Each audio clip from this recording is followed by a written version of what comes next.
The Forbidden Zone was not called the Forbidden Zone by the humans.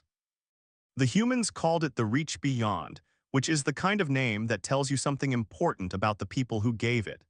Not the Danger Zone, not the Death Corridor, not any of the 17 names the Compact's member civilizations had assigned to the region over the past 400 years. Each name chosen to communicate the essential message that what was in there would kill you, and the correct response to it was to go somewhere else and stay there. The Reach Beyond. As if it were simply a place that was further out than the places before it, and the question of going there was primarily one of logistics rather than survival probability. The Vethsoreth had explored its outer boundary in standard year 1847 and lost 4 ships. They published a comprehensive report on what they had encountered, classified the region as a Tier 9 hazard environment, the highest designation in the Compact's classification system, and formally recommended that no further exploration attempts be made by any member civilization. The report was thorough, well-reasoned, and backed by the kind of sensor data that did not leave room for alternative interpretation. They were not being cautious. They had been inside the boundary for 11 days and come out with 4 ships fewer than they went in with, and a very clear account of why. The Elari Communion sent a probe array in standard year 1901. The probe array stopped transmitting on day 3. They sent a second probe array to find the first. The second probe array stopped transmitting on day 2. They published the partial data from both arrays and declined to send a third. Their report noted that the partial data was consistent with the Vethsoreth findings, and added several new categories of hazard that the probes had detected in their limited operational windows before whatever was in there ended them. The Kethnarul Imperium reviewed both reports across a period of approximately 40 years, ran 11,000 computational simulations of potential survival scenarios for a crewed expedition, found that the simulations produced a survival probability of between 0 and 3% depending on assumptions, and formally declined to explore the region on the grounds that the expected value of the information to be gained did not justify the certain loss of the crew. The Praetori Sovereign sent 1 ship in standard year 1954 with a crew of volunteers who had been briefed on everything the Compact knew about the region and who had agreed to go anyway. The ship was last detected by Compact sensors on day 7 of its entry. No further contact was established. The Praetori published a memorial for the crew and a formal declaration that the region was not to be entered by Praetori vessels for a period of not less than 200 years. 400 years of systematic, well-documented evidence that the Reach Beyond would kill you. The humans entered it in standard year 2203. Not because they had found a way around the hazards, not because they had developed technology that the previous expeditions had lacked, not because they had run 11,000 simulations and found a survival path that the Kethnarul's models had missed. Because 3 of them looked at the 400 years of evidence and said, "We want to know what is in there." Their names were Dr. Yale Voss, Engineer Kofi Asant, and Commander Dara Osaivarda. They were the crew of a human long-range research vessel called the Persistent Question, which is again the kind of name that tells you something about the people who chose it, and they had spent 8 months preparing for an expedition that the Compact's member civilizations, when they were informed of the plan, responded to with a range of reactions that went from incredulous to actively distressed. The Vethsoreth sent a formal communication requesting that the humans reconsider. The communication cited the 400 years of evidence and was written with the specific tone of people who have watched someone announce they are going to do something dangerous and are genuinely unsure whether to be concerned or impressed and have landed on concerned because impressive does not help when you are dead. The Elari Communion's response was shorter. It said, "You have reviewed our probe data. You know what stopped transmitting and when. Please explain your reasoning." The Kethnarul sent the 11,000 simulations. The humans reviewed all of it. They wrote back to each civilization. They thanked everyone for the data. They said, "We have reviewed everything and we understand the risks and we are going." They went. What follows is the account of what they found inside the Reach Beyond, compiled from the persistent questions, mission logs, the crew's personal records, and the post-mission debriefs conducted by the Compact's Scientific Assessment Commission. The account has been reviewed by all three crew members and submitted with their agreement to the public archive. The first thing they did upon crossing the boundary was the thing that had doomed every previous expedition. They stopped trying to go through it. The Vethsoreth had entered with a goal: cross the Reach Beyond, reach the stellar formations on the other side, return with data. They had moved forward on an axis. The hazards the region contained: electromagnetic anomalies, gravitational fluctuation zones, navigational interference fields that disrupted standard drive systems, had been encountered sequentially, each one more damaging than the last, until 4 ships were 4 ships fewer.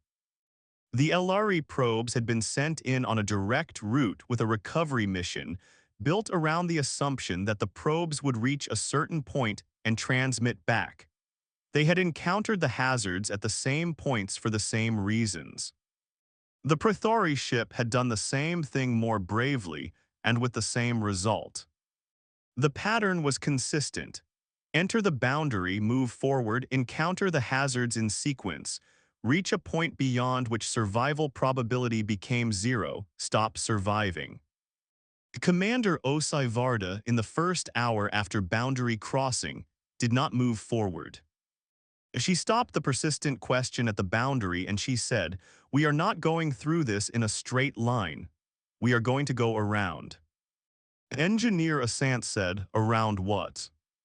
She said, "I do not know yet. That is what the next week is for." She spent a week at the boundary taking readings. Not advancing. Reading. The persistent question sat at the edge of the Reach Beyond, and its sensor suite ran continuous analysis of everything ahead of them, and Dr. Voss, who was the expedition's scientific lead and who had published 7 papers on electromagnetic anomaly behavior before this mission, sat with the data and built a map. Not a map of the region, a map of the hazards, their locations, their behaviors, their boundaries, their interaction patterns when 2 anomalies were proximate. She found something in the data that 4 years of previous expeditions had not found, because 4 years of previous expeditions had not stopped to look. The hazards moved. Not randomly. The electromagnetic anomalies in the Reach Beyond had a pattern to their movement. Not a simple pattern complex, influenced by the gravitational characteristics of the stellar bodies in and adjacent to the region, modulated by something she identified as an energy phenomenon she had not previously encountered and did not have an adequate model for. But a pattern, with a period, predictable within a range. She told the commander, "The hazards are not static, they cycle. The cycle period is approximately 19 days. Within the cycle, there are windows of periods where specific corridors are passable that are not passable at other points in the cycle." The commander said, "How wide are the windows?" She said, "Between 6 and 40 hours, depending on the corridor." The commander said, "And the corridors connect?" She said, "I think so. I need more data to be certain." The commander said, "How much more data?" She said, "Another week." They stayed for another week. The Compact's observation systems tracked the persistent questions sitting at the boundary and doing nothing visible for 14 days and were collectively confused. The Vethsoreth analyst assigned to monitor the expedition transmitted a query on day 10. "Are you experiencing difficulties?" Commander Osai Varda transmitted back, "No difficulties, conducting survey." The analyst transmitted, "Of what?" She transmitted, "The map." He transmitted, "There is no map of this region." She transmitted, "There is now." On day 15 they moved. Not forward on a direct axis. sideways.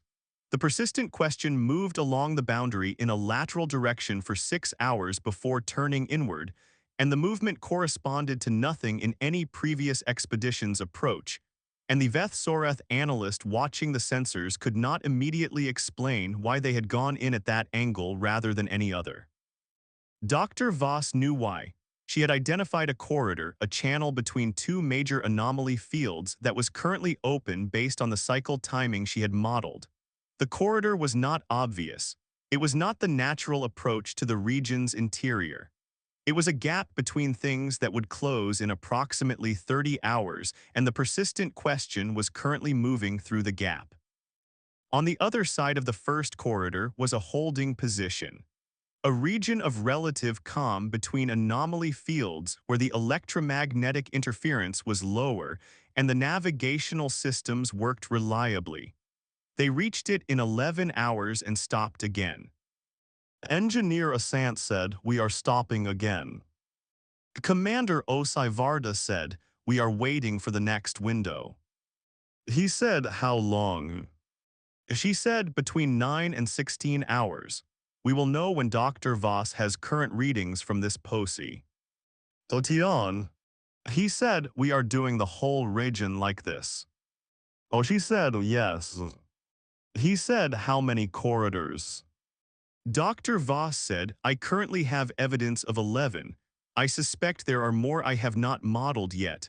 I will know more from this position." He said nothing for a moment. Then he said, "This is going to take a long time." The commander said, "Yes." He said, "How long did you plan for this?" She said, "I planned for 90 days inside the boundary. I told the commission we might need up to 6 months. I told Compact Command we might be out of communication for extended periods." He said, "You planned 6 months." She said, "I planned for the possibility of 6 months. I planned for 90 days as the target. The plan is not fixed. The plan is whatever the region requires." He said, "And if the region requires more than 6 months?" She said, "Then we reassess at 6 months." Asant went back to his engineering station and began the calculations she had not asked him to begin, but that she had known he would begin, because 8 months of expedition preparation had produced the specific knowledge of each other's operational habits that allows a crew of 3 to function as something larger than 3 people. He was calculating food and fuel and consumables and the 17 other things that define the outer boundary of how long they could stay. And he was doing it because the commander had not said what the actual limit was, and he needed to know it, and she trusted him to find it and incorporate it into the plan. The actual limit was 412 days. He told her that evening. She said, "Noted, we have 412 days from the boundary crossing. Current day is 15. He said, 397 remaining. She said, "Yes." He said, "Do you think we need 397 days?" She said, "I think we need what we need. I do not know yet what that is." He said, "And if we need more than 397? She said, "We turn around with enough margin to get out. I am not bringing us home in a box." He said, "Agreed." The second corridor opened on hour 14. They moved. What the expedition found in the following weeks was not what any previous assessment of the Reach Beyond had suggested it would contain. The previous assessments had focused on the hazards because the hazards were what killed you, and understanding the hazards was the most urgent thing when survival was the primary concern. The hazards were real and the accounts of them were accurate. The electromagnetic anomalies were precisely as damaging as documented. The gravitational fluctuation zones were precisely as disorienting and dangerous. The navigational interference was precisely as comprehensive. What the previous assessments had not had time to document was what was in between the hazards. The Reach Beyond was not empty space, with hazards distributed through it. The hazards were the structure of a system. not a natural system, or rather, a system that might have begun as natural and had been, over a period of time that Dr. Voss would spend 3 weeks estimating and eventually conclude, was somewhere between 80,000 and 200,000 years modified. The energy phenomenon she had not had a model for on day one of the survey was not an anomaly. It was a mechanism. Something had built the reach beyond. Not built in the way of a structure or an installation. The scale was wrong for that. The reach beyond covered a volume that contained 47 stellar systems and operated across distances that made anything resembling conventional construction meaningless. Built in the way of a system that had been deliberately shaped. The anomaly fields were not random distributions of hazardous space phenomena. They were arranged. The corridors between them, the ones Dr. Voss had identified through cycle analysis, were not gaps in a random distribution. They were pathways. Someone had built a maze. Dr. Voss made this determination on day 43. She told the crew at dinner. She said, the region is not natural. The anomaly distribution is not consistent with any natural electromagnetic or gravitational phenomenon I can model. The arrangement is non-random with a confidence level I am not comfortable stating, because it is so high it sounds like I am certain and I am a scientist, and I am supposed to be cautious about certainty. Commander Osivarda said, how high? Dr. Voss said 97%. Engineer Asant said, who built it? She said, I do not know. He said, why? She said, I do not know that either. I know that it exists and that the corridors we have been using are intentional pathways through a design structure, and that the design structure is approximately 80 to 200,000 years old based on my energy decay analysis. The commander said the previous expeditions. Dr. Voss said they went in on direct approach axes. The direct approach axes cross multiple anomaly fields in C. Quence, the anomaly fields on a direct axis are not the corridors. They are the walls. She said the Veth Sareth were trying to go through the walls. The commander said, and the corridors.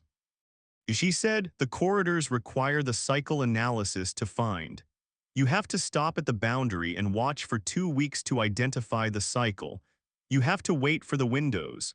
You have to move in a non-direct path that follows the pathways rather than the axis. She said no previous expedition stopped at the boundary for 2 weeks. The commander said because 2 weeks at the boundary looked like failure. She said yes. Stopping and observing and building a map and waiting looked, from the outside, like a crew that was afraid to go in. The correct approach to this region requires the one thing that looks most like not approaching it. Engineer Asant said patience. She said patience, yes. He said the Keth Narwhal ran 11,000 simulations of survival scenarios. She said, I reviewed those simulations. Every simulation assumed a direct approach on a forward axis. Not one simulation tested a lateral entry following a cycle-dependent corridor pathway. He said because no one knew about the corridors. She said because no one stayed at the boundary long enough to find them. The commander looked at her food for a moment. She said, what is at the center? Dr. Voss said, I do not know yet. She said, is there a center? She said, the corridor system suggests a radial structure. There is something that the pathways lead toward. Whether it is a specific location or a distributed network, I cannot determine from current position. The commander said, how many corridors to the center? She said, my current model suggests between 7 and 12 sequential corridors, depending on which pathways are passable on any given approach. We are currently in the 3rd corridor position. The commander said 4 to 9 more. She said approximately. He said at our current rate. She said, at our current rate and if my cycle models hold, which they have so far, between 60 and 120 additional days. He said, we have 367 days remaining. The commander said, then we have time. They moved through the fourth corridor on day 51, the fifth on day 63, the sixth on day 78. Each corridor taught them something about the system that the previous corridor had not made visible. The cycle timing grew more complex as they moved inward, not faster, but more layered, the periods of multiple anomaly fields interacting in ways that required Dr. Voss to revise her models continuously. She revised them continuously. The models improved. The predictions held. On day 89, Engineer Asant identified something in the region's electromagnetic profile that Dr. Voss had flagged as anomalous in her data, but had not yet integrated into her models, because the anomaly did not fit her existing framework for either natural phenomena or the design system she was documenting. He brought it to her because it was her domain and it was her call. She looked at it for 2 days. Then she said, it is a signal. He said, a signal. She said, modulated, structured, not random, not natural, not part of the anomaly system's operating mechanism. He said, someone is transmitting. She said, something is transmitting. I do not know if someone is involved. He said, from where? She said, from the center, or from whatever is at the center. Commander Osai Varda reviewed the signal analysis. She said, can you decode it? Dr. Voss said, I have been trying. The modulation structure is unlike anything in the Compact's xenolinguistic database. It is not language in any sense I recognize. She said, but it is structured. She said, yes, it is structured the way things are structured when they mean something. The commander said, keep working on it. She said, yes. They moved through the seventh corridor on day 94. The eighth on day 107. The signal grew stronger. Dr. Voss's work on the signal structure produced, on day 119, a partial analysis that she shared with the crew over dinner with the specific tone of a scientist presenting findings she was not entirely comfortable with because the findings did not fit any framework she had been trained in. She said the signal structure has a recursive component. It refers back to itself at regular intervals. Recursive structures in communication are associated with reference, with a signal pointing to something rather than simply broadcasting. The signal is pointing. Engineer Asant said, at what? She said, I do not know, the referent is not in the signal is the pointer. The thing it points at is somewhere else. Commander Osai Varda said, the center. She said, probably, but the center may be the transmitter rather than the referent. I cannot determine which from signal analysis alone. She said, I need to get closer. The ninth corridor opened on day 123. The 10th on day 131. On day 139, the persistent question reached the center of the reach beyond. What they found there has been documented in Dr. Voss's full scientific report, which runs to 417 pages, and which the Compact Scientific Assessment Commission has been reviewing for the 11 months since the expedition returned. I am not going to reproduce the full report. I am going to describe what the three of them saw when they reached the center because the description belongs in the record alongside the analysis. It was a structure.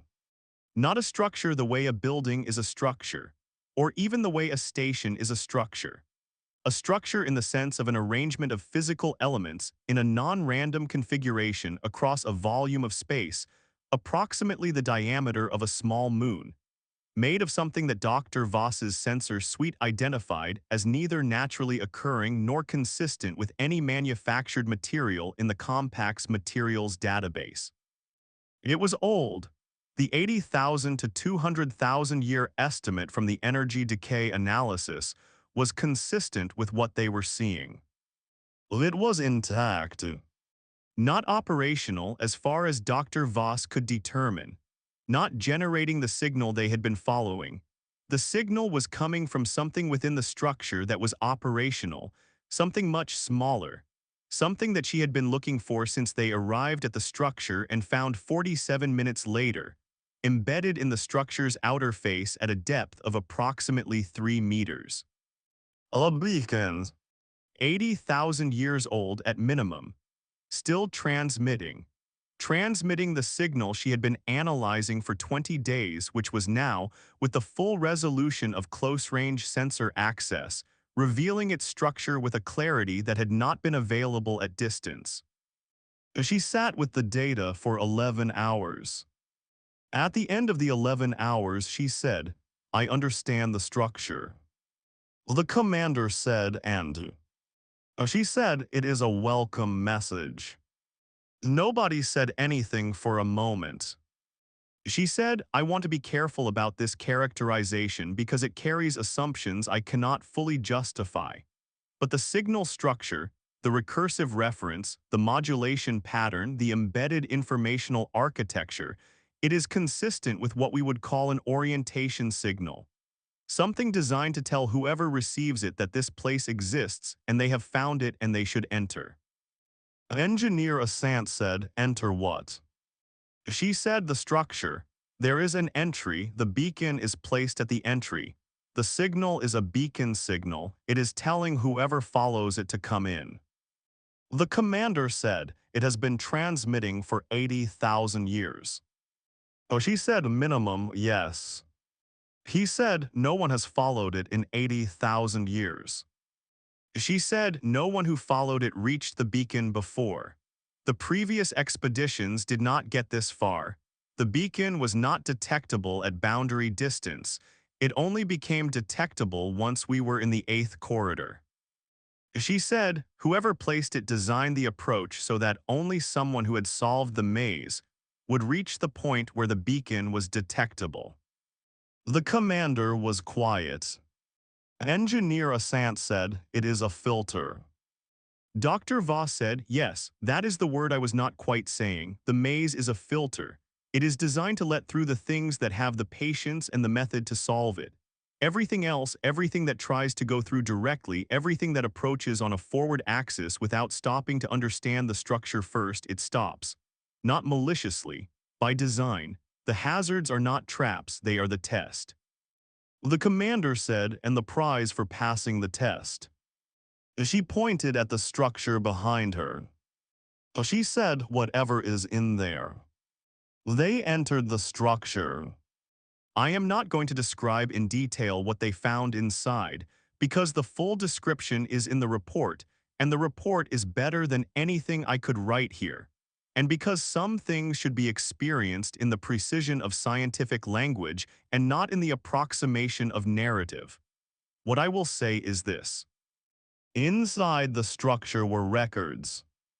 Records of a civilization that had existed 80,000 years ago, that had built the Reach Beyond as a repository and a filter, that had decided, for reasons that Dr. Voss's analysis of the records suggests, were to do with the specific moment of their own civilizational transition, that whatever they had learned and made and understood should not be left accessible to everyone who came after them.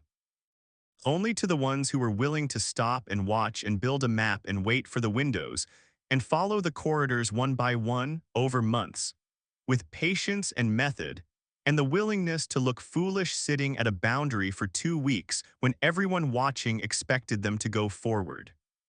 The records were not weapons technology, not military doctrine, not anything that the Compact Security Assessment Commission, which reviewed the expedition findings extensively, found threatening. They were, in Dr. Voss's summary to the commission, the most comprehensive record of a solution to a specific category of problem we have not fully solved. The commission asked which category. She said how to still be here in 80,000 years. The expedition returned to human space on day 207. The compact's reaction to the return was the most comprehensive single-subject response in the organization's administrative history. 7 emergency sessions, 14 formal commissions, hundreds of queries from member civilizations, each one essentially asking the same question in different institutional language. So, how did you find the corridors? How did you know to stop at the boundary? How did you survive what stopped everyone else? Commander Osai Varda, in her testimony to the First Commission, answered all of it in 2 minutes. She said, "We stopped at the boundary because going in without understanding what we were entering was not a plan. We built the map because nothing in a system that complex is random, and the non-randomness tells you things if you look for long enough. We waited for the windows because the windows existed and we had found them, and using them was the correct method. We followed the corridors because the corridors were where we could go, and the walls were where we could not, and the distinction between a corridor and a wall is exactly as important as it sounds." She said the previous expeditions were skilled and brave, and they died because they tried to go through the walls.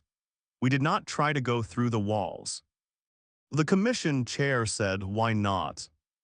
She said, "Because walls are walls. Going through a wall is not a strategy. Understanding where the door is a strategy."